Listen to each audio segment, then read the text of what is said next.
Hello, it's so nice to talk to you all today. As usual, we have a diverse audience from the worlds of finance and business, and a very international one at that. Our session today is on leading with compassion. Incorporating compassion and empathy generates feelings of connection and psychological safety.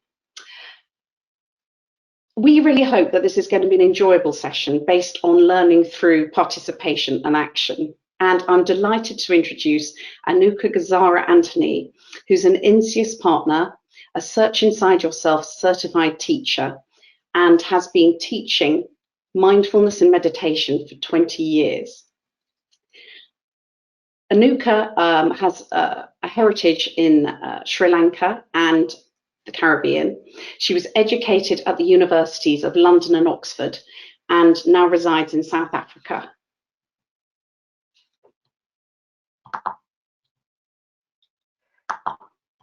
This is me. I'm Zoe Buckingham. I'm a marketing consultant, and it's my pleasure to introduce this topic today. I'd like to thank all our wonderful sponsors. We have such an interesting array of sponsors, international, many of them from all walks of life, who all have an interest in the topics that we try to explore and the technologies that we try to understand. So this is going to be our format for today. I've given you a brief introduction, then I'm going to hand over to Anuka, who has a fantastic and very interactive session planned for us. And then from about 3:30, we're going to be able to ask Anuka some questions. So please, can you type those in the questions box, and I will try to field as many of them as I can to Anuka at the end of this session. Also, she has asked that you have a pencil and paper handy, because we're all going to be writing things down. She's also going to be using me as a bit of a stooge, so just be warned, you might get my mad ideas as well. And the slides and the recording will be available within the next couple of days, which is always nice. Okay, thank you, Anuka. Over to you. Thank you very much, Zoe. That was a lovely introduction. And hello, everyone, and welcome to a Inseus webinar on leading with compassion and building successful teams and influencing change. It's been a wonderful opportunity to be with all of you today, and just a shout out to all of those of you who are joining again after our webinar last year as well. So thank you so much for your support. So before we begin, if we can lead to the next slide, Zoe, we're going to do what we call at Inseus a moment to arrive. I know that for many of you, you may be in between work calls or meetings and taking some time to participate in this webinar today. So we may be all arriving with a different mindset or many things in our mind. And even though we're physically present, looking at our screens and maybe staring into my face or the slides, our minds may be elsewhere. So let's take a moment to arrive, and I just invite you to either close your eyes or lower your gaze. And Zoe, if you'd like to put it back onto that first slide of the water dripping, for those of you who have your eyes open, you can just gently, with an unfocused eye, just gaze at that slide if that's something that's more comfortable for you. And if you can, let's just breathe in and out in any way that's comfortable for you. Just noticing our breath, bringing our focus and our attention into our bodies, just by noticing our breath. And if you feel comfortable, I invite you to just breathe in and out through the nostrils.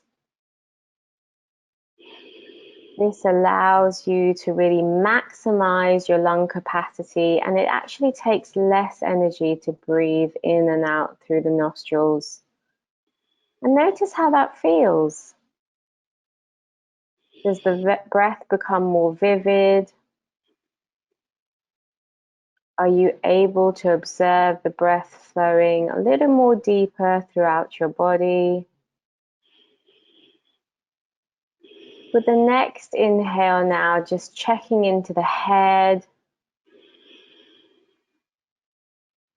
noticing any thoughts, any emotions that may be arising, questions, maybe noticing how you're arriving. Gently exhale now. With the next inhale, just checking in with your body. How is the body feeling this afternoon, this morning, whichever time zone you're viewing at this moment? How is your body feeling? And if there is any areas in the body that's showing a tightness or you're feeling a sensation of discomfort, just use that exhale to relax and lighten that part of your body. Gently exhaling when you're ready. And with the last inhale now, just checking into your heart. How are you feeling in this moment? And if you're finding it difficult to connect with that question, sometimes placing your hand on your heart or on some part of the body that brings you comfort, that really helps us tune into our nervous system, in particular our parasympathetic system, which is our rest and relaxed part of our body, of our nervous system, and just tune in, notice, not trying to manage or control, just observing. How are you feeling in this moment? Then letting go when you're ready and just coming back to a regular breath in any way that's comfortable for you. Just breathing in, breathing out.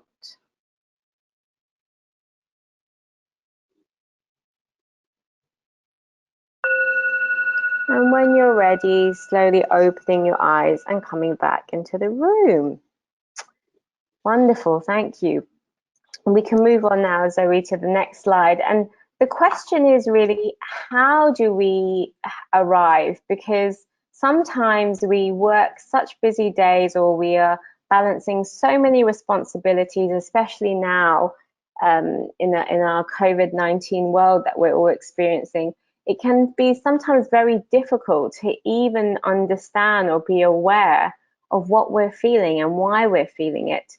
So one of the ways that we believe at Inseus is quite easy in the moment for you, if you struggle with this idea of meditation or being still, is just really taking a moment to just tune in to the body and just tune into those different parts of the body, checking in with your head, your heart, noticing the breath flowing if it's difficult to even breathe, just noticing where you're feeling it. That can actually help you name as well your emotion, which is one way, as we'll explore today, to cultivate compassion. So that's just your first exercise that you can just take with you as a tool to really just build some self-awareness into how you're arriving. So if we move to the next slide, I'm going to give you a little brief today about who we are and what we're going to explore over the next 20 minutes or so. So as Zoe very kindly introduced me this afternoon, I am a partner at an organization called Inseus, and we are a global company with offices in Chicago, Seattle, and Cape Town. And we specialize in emotional intelligence, in mindfulness programs and resilience programs, both in person and online. And really our vision is to work with individuals and companies and organizations to really empower them with tools to allow them to be their most authentic selves. And we find that when people are aware of what resonates with themselves and what doesn't, how they communicate, aware of their behavior and how it impacts on others, that actually makes them a far more profitable, motivated and successful leader. And so today we'll be doing a brief introduction where I'll be introducing you into some tools utilizing compassion and empathy to really show you why that is so important right now in the times that we're living in. If you're working with a team or you're collaborating and you're finding yourself being in a situation where communication may be difficult or people's behavior may be impacting the project, how you can utilize some of these tools to really help you build more of a success in whatever it may be that you're concentrating on. So what kind of world are we living in right now? As I mentioned earlier, some of you may be joining in this call because your business may be deeply impacted by COVID-19, or your relationships may be impacted, or how you work may be impacted. And so the question for us right now is to really figure out, how is it that we can work with this constant threat of change and adapt to it, as well as trying to understand and adapt to this normal new routine, which can sometimes contribute to a lot of overwhelm and anxiety in teams. And what's interesting is that the WHO actually said at the beginning of last year that stress is one of the most serious epidemics for the 21st century. And interestingly, Zoe, if we move to the next slide, there was a study done by the American Psychological Association last year. And we can move again to the next slide, Zoe, thank you. So this was a study that was done in 2020 by the American Psychological Association. And what it reveals is that Americans have been profoundly affected, like many of us, by the COVID-19 pandemic. And there are certain external factors that Americans have listed in previous years as significant sources of stress that still remain very problematic and act as compound stresses in the factors that they're facing during the COVID-19 world. And what's interesting about these statistics is that nearly 8 in 10 adults, so that's around 78%, said that the coronavirus pandemic is a significant source of stress in their lives. And 2 in 3 adults say that they have experienced increased stress over the course of the pandemic. So we know through examples like this data that there is a severe amount of physical and emotional toll on people right now, both in the workplace and at home, because of the increased amount of stress that we're all experiencing. So let's look now into what the impact of stress looks like on our mental and physical health. If we move to the next slide. This is some data taken from the CDC, which is the Center for Disease Control in the US. And they did a survey in June 2020 to assess mental health and substance use and really gauge on how people are reacting to the pandemic. And they worked with adults from the age of 18 and over. And what they found is that there was 40.9% of respondents that reported at least one adverse mental or behavioral health condition. And as you can see here, the anxiety disorders went up 3 times as much in 2020 compared to 2019. We saw depressive disorders up by 4 times in 2020.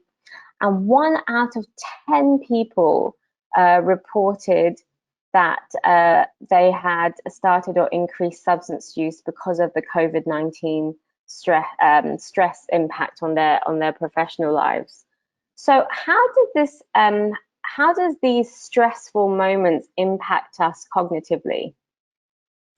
If we move to the next slide, you'll see that what happens is that when we experience overwhelm or stress, our limbic system sends a signal to our prefrontal cortex, which is just behind our forehead, the most evolved part of our brain.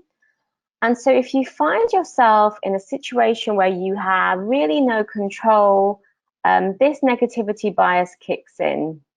And the data shows that any activation of your stress response, even a little that is unpredictable or uncontrollable, can actually lead to traumatic changes both in behavior but also emotionally, if not regulated or treated permanently.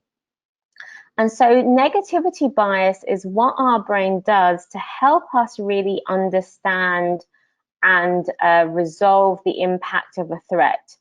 And this threat can be a perceived threat or a real threat. So know that even if you're thinking that something is going wrong, or you think perhaps you're working in a team on a project and you feel that certain team members are not contributing in the way that you would like, that can also sometimes lead to also experiencing this negativity bias.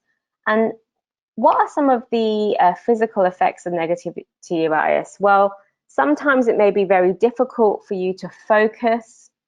You may find yourself ruminating, so your mind constantly thinking back to that situation, that discussion, that disagreement.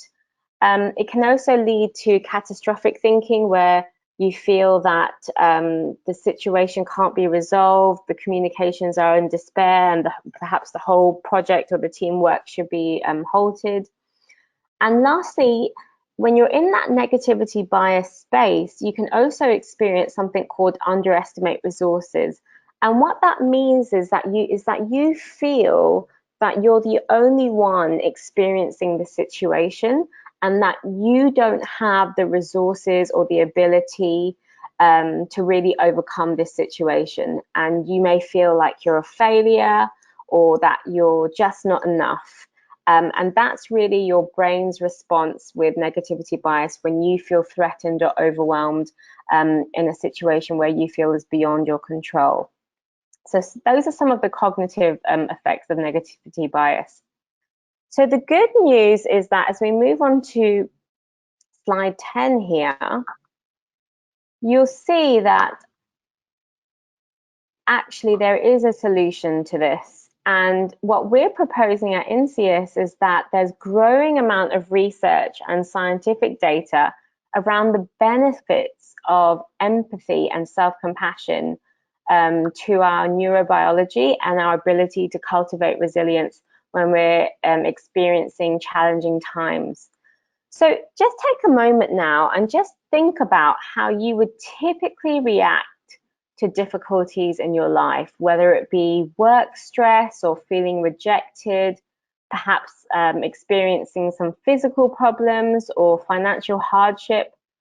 Just close your eyes for a quick second and just notice, how would you arrive to that situation? And just keep that answer on a pause, because we're going to actually give you some practices to help you with guiding through those instinctual behaviors that we sometimes tend to go to when we feel overwhelmed. It's important to note that as human beings, most of us are instinctively fighting these negative experiences. And it's very, very normal and very common actually for ourselves to find fault, especially in our abilities when things go wrong. So you may find yourself sometimes in teamwork saying that this shouldn't be happening, or what's the matter with me? But it's really important to understand that neurobiologically, we really need to allow ourselves to feel and accept the situations before we can start building resilience and healing. So one of the ways that we can do this is by cultivating empathy. And empathy is really another pillar of emotional intelligence. And for those of you who are interested, I'll be sharing at the end of our webinar we're actually doing a public program on emotional intelligence where we'll dive in a little bit deeper into empathy and also into the neuroscience behind it. But empathy is really one of those wonderful ways for us to build connection, to feel like we are with each other. And as most of you may know, we are social beings as human beings, even though sometimes we feel like we are better off being independent or getting things done on our own. Neurobiologically, we're actually wired to be social beings. And so when we when we connect with one another, whether it be through conversation or just physically being with other people, this is a very, very important ingredient to help us cultivate empathy and feel like we're building on relationships. So if we move to the next slide. So especially in teams, empathy can be really, really impactful. And Google, being Google, did a fantastic study called Project Aristotle in, I believe it was 2010, where they asked all their Google colleagues to go out and think about this question: what makes a successful team? Why are some teams so outstanding and others are not? What is that secret sauce? And as you can see there from the slide, the first component they found when they did their research and they really debated over these skills is actually psychological safety. So what does that mean? They found that in the teams that were most successful at that time in terms of project and generating optimum results, those teams had leaders or relationships where every team member felt included. They felt heard, and this generated the ability for them to feel safe, to take chances, and also to speak up and share ideas. So this is a prime example where you see that empathy is really putting ourselves in the shoes of another person, feeling as well as being with the other person. So it's different to sympathy, because sympathy is when we're actually experiencing something for that person. But with empathy, we're really connecting with them. We're being within their space. And this is a real critical component to building resilience. So let's look deeper into the definitions of empathy. So what is empathy? Empathy is this ability to experience and understand what others feel. But what's important as well is that when you're experiencing or expressing empathy, you also need to maintain this clear discernment about your own and the other person's feelings and perspectives. So what we find is that when you're an empathetic person or team member or leader, you're able to cultivate this disattachment from the situation, whilst at the same time feeling very connected and close to the person that you're engaging with. So you're really cultivating two actions at the same time. You're engaging and being with that person and showing them commitment and concern, but at the same time, you're also able to be equanimous, which is really being able to not feel overwhelmed or completely attached to the situation, where you can still be able to move forward and work on with other roles or responsibilities that you have to focus on at the same time. So that's really an interesting part about empathy. Next slide, please, Zoe. So what empathy is not is psychologizing.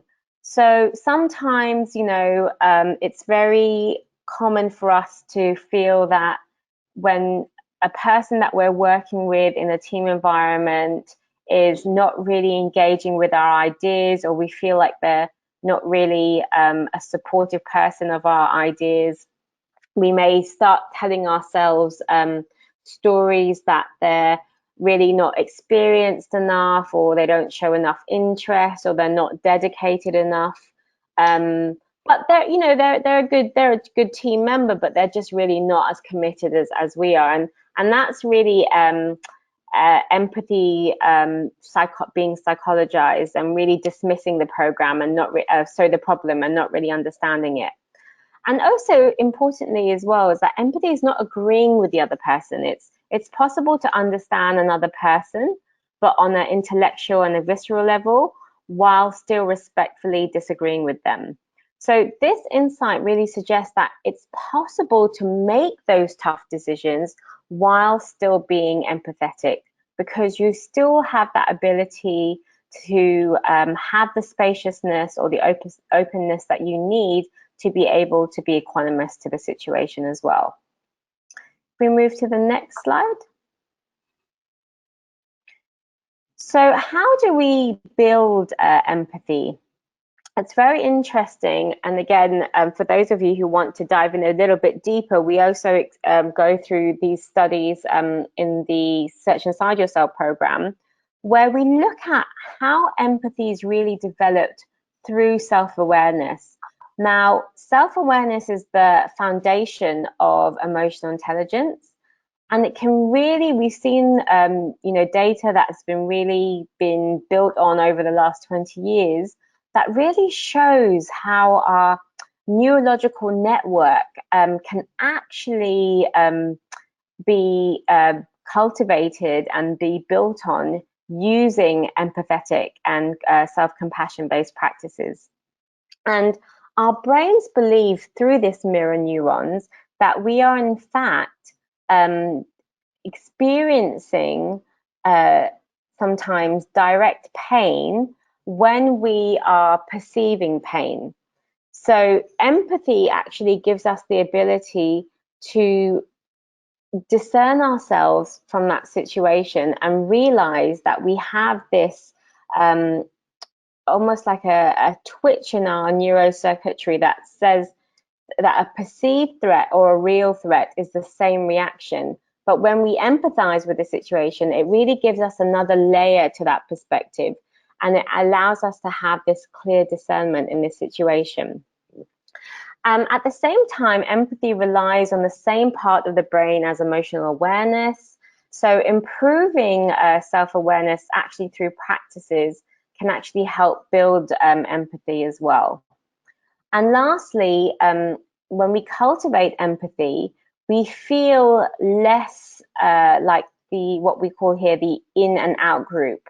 So sometimes, depending on our socioeconomic backgrounds or where we live in the world in terms of countries or geographic locations, we can sometimes have biases that are conditioned towards certain racial groups or religious groups.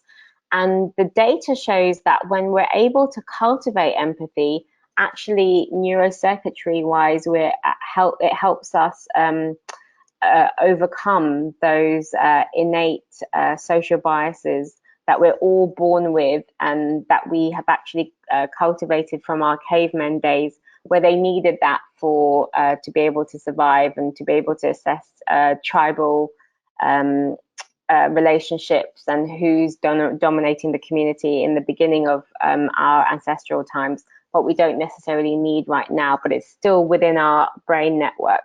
So empathy really allows us to see all of us as one being and see and understand that common humanity value as well. Let's move to the next slide. So one of the exercises that you may want to refer back to when you receive this video is something called empathetic listening. And this is a practice that I really invite, especially to those of you who are really looking for tools to build empathy within your teams or collaborative work. And so this is how the exercise goes. We ask groups to identify a failure or a disappointment that may happen in their life.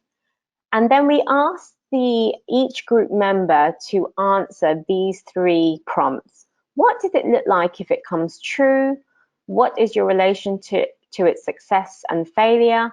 And then what values do you hold to meet this challenge with strength?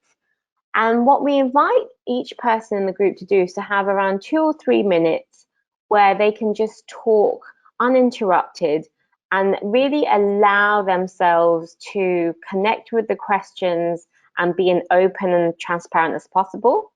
And then once that time is over, person B will actually reply to that person who has just started by saying, what I heard you feel is.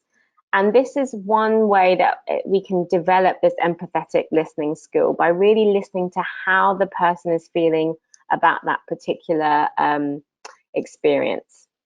And then person A will give feedback based on person B's explanation, and that will keep on going on until person A is satisfied, and then you will switch to the next team member. So that may be a practice that you may want to take with you to try in your offices or workplaces. Thank you, Zoe. Next slide.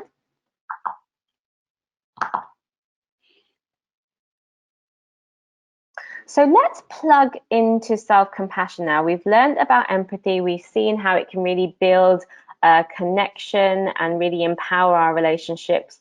Let's talk about self-compassion now. And we're going to start with this video from Kristen Neff. For me, I think that probably the overall picture is that self-compassion is an amazing source of strength and emotional resilience. And it's funny because a lot of people are afraid to be self-compassionate because they think it's weak, right? Self-compassion is for sissies. If you look at the research, you'll think again, because we know that people who are more self-compassionate have much more resilience to get through difficult times. Just to give one small example, we did a study of veterans coming back from Iraq and Afghanistan. We measured their self-compassion levels, and we also measured whether or not they developed post-traumatic stress disorder. And what we found is soldiers' levels of self-compassion was more predictive of whether or not they developed PTSD 1 year later than how much combat exposure they faced. So think about that for a second, what that says. That says it doesn't matter as much what happens to you, is how do you relate to yourself when times are difficult. Are you an inner ally or an inner enemy? And most people are inner enemies. That voice in their head is constantly cutting them down, you know, saying you're not good enough, you screwed up, I hate you. All these voices in our head, we're constantly harming ourselves. What happens when you have a voice instead that supports you, that says, hey, you know, I love you anyway, it's okay, I'm here for you, I'll support you, what do you need right now? When that's the voice inside your head, it's an incredible source of strength and resilience, and that's what the research shows. So Kristen Neff, who was the presenter of that video, she's an expert in self-compassion out of the University of Austin. And she says that self-compassion is extending compassion to oneself in instances of perceived inadequacy, failure, or general suffering. So it's really about being with yourself, utilizing self-kindness, but also acceptance and mindfulness. And let's dive in a little bit further. If we move to the next slide.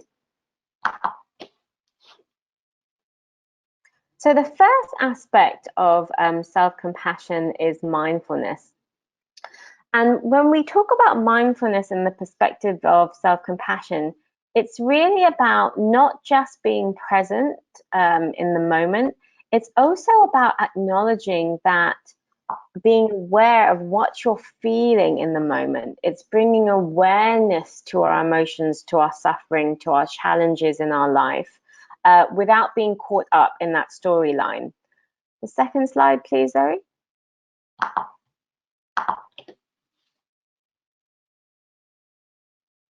Secondly, this is this aspect of common humanity that I mentioned earlier, that we are all in this together, that we are all part of the same environment, the same world, and we all struggle and fail in the same way.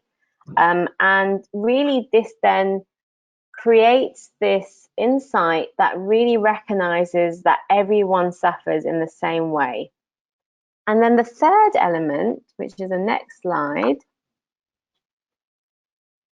is self-kindness. So treating yourself with kindness, with care and understanding and support, just like you would a dear friend. And most people actually treat themselves more harshly, saying cruel things to each other, or thinking about some negative thoughts when they feel that they're in a moment of pain or experiencing disagreements or discomfort. So really, self-compassion gives us this ability to alleviate suffering. Let's do a quick poll now. I believe, is that the next slide, Zoe? Yeah. Oh, sorry. No, let's look at no, we'll look at the benefits quickly first, and then we'll do a poll in a moment. So some of the neurophysiological benefits of self-compassion is that you see lower levels of stress hormones, cortisol levels, and hyperarousal. When you feel threatened, you see a lower ability of that response. You see reduced activation of that threat system response to the fight or flight syndrome. We actually see an increased immune function when people are more self-compassionate. They feel better about their bodies, they have healthier bodies, and there's also this greater awareness of negative emotions. So being aware of the negative emotions, but not feeling overwhelmed or impacted by them. So those are some of the benefits. Next slide, please, Zoe.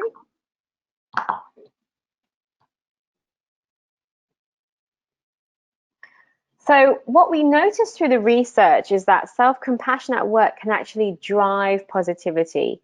Those three elements of self-compassion that we discussed earlier actually increases optimism neurobiologically. So we see teams that are have ability to express or include self-compassion practices in their work actually feel so much more positive and motivated by their work. This then improves job performances and reinforces this growth mindset, this ability to overcome challenges and also uncertainty. And in turn, this decreases burnout, we see lower turnover of staff, and this cultivates this psychological safety impact that we discussed earlier with the Google project. No, next slide, please, Harry. So let's do a quick poll of, do you practice kindness to yourself at work? Let's just see roughly how many of you are utilizing self-compassion practice.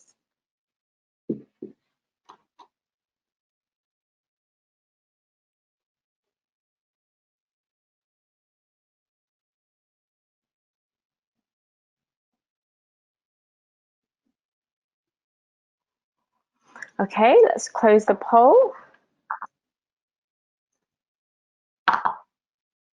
Wow, 52% say no and 48% yes. So it's not a huge gap between the yes and no, but that's a really interesting statistic to at least show as well that many of you are already aware of how important kindness is to yourself.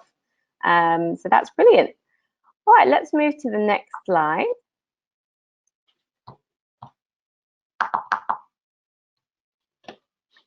So Mary Shelley, some of you may be familiar with, she wrote that infamous book, Frankenstein.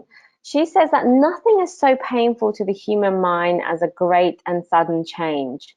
And so by acknowledging that we are not instinctively engaged in our ability to change, that sometimes that can be a very difficult action for us, when we utilize this power of self-compassion, it actually helps us motivate ourselves when we feel that we're not able to change or consider new skills or engaging with new relationships. It actually it rewires our neurobiological wiring and gives us that ability to feel more open and willing to try something new. We move to the next slide. So one of the ways that we can cultivate self-compassion is through journaling. And so we're not going to do this now, but I'm going to invite you, when you watch this video, to take 2 minutes and just set your timer and answer this prompt. Ways I can be kinder to myself are.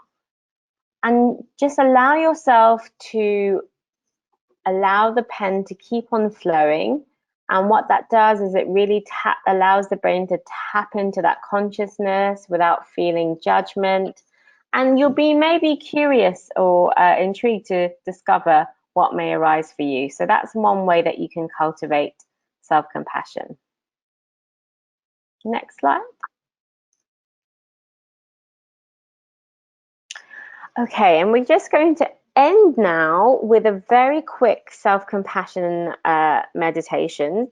So I'm going to invite you to close your eyes if you feel comfortable, or lower your gaze. And this is a meditation that is called Just Like Me. So it's really giving yourself the opportunity to connect with everything and everyone around you. So I'd like you, with your next inhale, to imagine a person who is very easy for you to be around.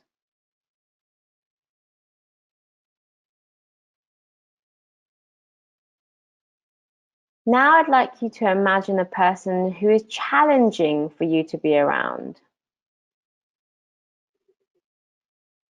Bring this person to your mind's eye. Maybe bring them in that situation where you last felt challenged by them. And as you're visualizing this situation, keep on breathing in and breathing out. And I'd like you now to consider the following phrases about this other person. You have a body and mind just like me. You experience pain and insecurity just like me. You want to be loved and appreciated just like me. Now breathe in, breathe out, and notice how you feel. And if you like, you can say the following in stealth or in your mindset. May you be peaceful and happy. May you feel the natural joy of being alive. Breathing in, breathing out, noticing how you feel, and then gently opening your eyes and coming back into the room. So that's a very short example of how you can start cultivating self-compassion practice, both for yourself and also for your team members as well. Can we move to the next slide, Zoe? So just to recap, compassion is also about really connecting with our empathetic values and skills, and then using compassion as a way for us to really enact these practices as well. So it's not that compassion and empathy are separate emotional intelligences. They're actually very much complement each other and they build on each other. So you can both empathize and be self-compassionate at the same time. If we move to the next slide, Zoe.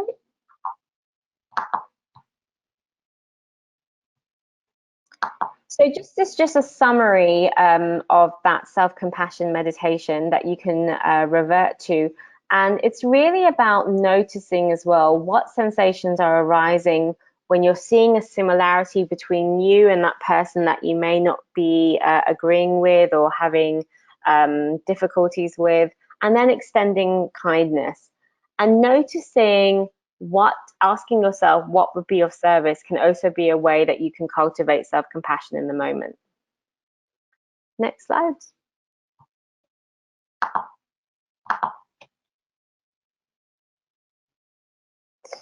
So lastly, I just want to quickly share with you, if we move to the next slide, Zoe, one of the ways that you can commit to these practices, and these are just a list of all the different practices that we discussed today, is if you move to the next slide, you'll see that we are actually offering you the ability to really cultivate this over a 4-week period. And if you want more information on our Search Inside Yourself program, if you see on the next slide, you can either contact us here at the Inseus, info@inseus.com, or you can also email us at, you can, go onto inseus.com to learn more about our Search Inside Yourself program, where we really go into a lot more detail. It's a 4-week program, 2.5 hours per week. And we really look at the neuroscience and give you practical ways that you can engage with this kind of work in your professional and personal lives. Thank you very much, everyone. I'm so sorry for being over time, but happy to stay for questions. Thank you so much, Anuka. We have had some really interesting questions, so I'd like to run those past you for the benefit of all of us, really. We've had a question from Bob McDowell, one of our members, asking if COVID has been compared to a kind of peacetime equivalent of fighting a war, and are the stress levels comparable? Bob, that's a really, really good question. And I would say, actually, it is very much comparable. And we've seen data from, we did some, in the US, the Center for Self-Compassion did some research with monks that had undergone some physical abuse and treatment by the Chinese authorities in Tibet, and looked at stress levels and how self-compassion impacted them neurobiologically. And they found that very much the same levels of stress were experienced in that kind of war-like situation to the experienced meditators who were watching videos of painful or suffering scenes that they were exposed to. So absolutely, we see through the data that we're constantly building in this field that these kind of stress levels can very much be exactly the same, whether it be in the war-like situation or just every day right now during COVID-19. Thank you, Anuka. And I'm quite interested in where we go from here, because obviously companies are going to be trying to get people involved perhaps in more physical meetings. And what's the best way, do you think, to help staff members feel secure, feel supported, and for us all to work out how important those meetings really are, whether we feel that they're safe to go ahead, and how we deal with people's individual circumstances? That's, yeah, and that's a really, really important question. And I feel that, you know, especially with most of our network joining us today, perhaps from the UK or Europe, that we're all also experiencing environments where we are in society, we're becoming a lot more polarized. And so that can very much impact as well our professional lives and how we engage each other on a personal level. So having the ability to really look inside yourself and offer yourself this ability to ask, what do I need right now? What would serve me most in the moment? Can actually be so phenomenal in how you lead as well. Because if you're able to actually tap into that level of consciousness where you start to identify, okay, this person is really, you know, disagreeing with me, but let me try and figure out why, instead of feeling completely triggered or angered by that, you know, person's different perspective, allows you to have that openness and spaciousness that sometimes can be so crucial in a successful and finalizing a successful project, or actually just trying to get to the next step of finalizing an activity or a discussion. So really, I would say that self-compassion, Zoe, offers us this ability to be open and spaciousness, not just with our team members, but also with ourselves. It's when we can cultivate it for ourselves that we'll see the impact of this in our other team members and in our professional lives. That's so interesting, Anuka. And another question is around how long it might take all of us, having been through this very difficult situation, to actually start feeling normal, and do some of these symptoms linger? Yes, that's a great question. Who wrote that question, Zoe? What was the name of the person? Wow. Yes. Oh, is that Bob? Bob, Yes. I'm loving your questions, Bob. You know, that's a great question. And that's always, when I teach the programs that I teach, that's always the first question that comes to me. How long will it take, Anuka? And really, all of these tools, emotional intelligence, mindfulness, self-compassion, they are not silver bullets. They're not going to change your life tomorrow, but they may change your life very, very slowly in a week, in a month, in a year, and really the key to how effective this work is practice. And this is why we explore different ways that you can cultivate self-compassion and empathy, so that I want you to feel you can integrate it very easily into your daily lives. When we feel like we have to take out time or do another activity to be able to learn a new skill, sometimes that prevents us from cultivating a new habit. So if you can find ways to integrate it already into your schedules, into your commitments, it makes it far more easier to practice it, and therefore far more easier to experience the benefits. Wonderful, Anuka. Can I just end by asking you one last question, which is, when you were talking about journaling and ways I can be kinder to myself, can you give perhaps 3 examples of ways that we can all be kinder to ourselves? Yes, absolutely. So there's a lot of research from the University of Wisconsin that looked at how journaling can impact our optimism and motivation. And they took a group of unemployed workers and asked them to journal just for 5 minutes for 6 months. And 74% out of the group found new jobs within 3 months. So there's a lot of research to show that if we allow ourselves to just tap into that consciousness, which means that this ability of what our brain is seeing and feeling and experiencing every day, but without distraction, and just allow that pen to write. Don't try and preconceive what you're going to write or manage what you're going to write. Just allow that pen to flow and notice what may come out on that piece of paper, because that's an ability for us to also go inwards and see what is it that is really, what are we feeling right now? What is affecting us?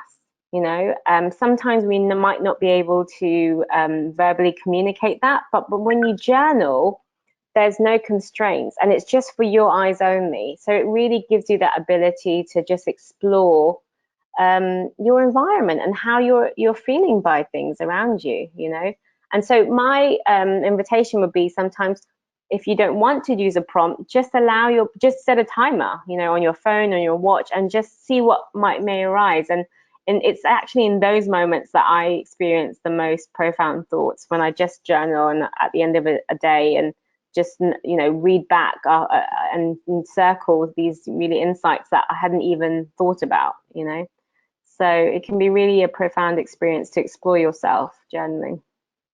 Wonderful. Thank you very much for that insight. So welcome. Thank you, Zoe. Well, thank you all so much for your attention and engagement. I was certainly enjoying the meditative afternoon in the UK.